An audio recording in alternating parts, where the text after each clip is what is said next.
ঝাল রুটি, ঝাল পরোটা অদ্ভুত এক স্বাদের খাবার আজ আপনাদের সঙ্গে আমি শেয়ার করছি। প্রথমেই আমি আটাটা শুধু নর্মাল পানি দিয়ে আর লবণ দিয়ে মেখে নিয়েছি। তারপর পেঁয়াজ আর কাঁচামরিচ কুচি কুচি করে কেটে নিয়ে লবণ দিয়ে মেখে আটাগুলো ছোট ছোট ডো কেটে তারপর দেখতেই পাচ্ছেন এর উপরে আমি পেঁয়াজ মরিচের ভর্তাটা সাজিয়ে দিয়েছি। যেভাবে আমরা আলু পরোটা বানাই সেম পদ্ধতিতে আমি সেটা করেছি, দেখতেই পাচ্ছেন। তারপর রুটি বেলে নিয়েছি, বেলে নিয়ে শুকনো তাওয়ায় আমি রুটিগুলো ভেজে নিচ্ছি। আমি কয়েকটা তেল ছাড়া ভেজেছি, কয়েকটা তেল দিয়ে পরোটার মতো করে ভেজেছি। কী যে মজা হয়েছিল।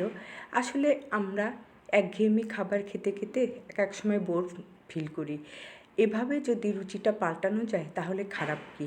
ঝাল রুটি, ঝাল পরোটা খুবই মজা হয়েছিল। একবার এভাবে বানিয়ে খেয়ে দেখবেন, আপনাদের সবারই ভালো লাগবে। পরিবারের সবাই মজা করে খাবে।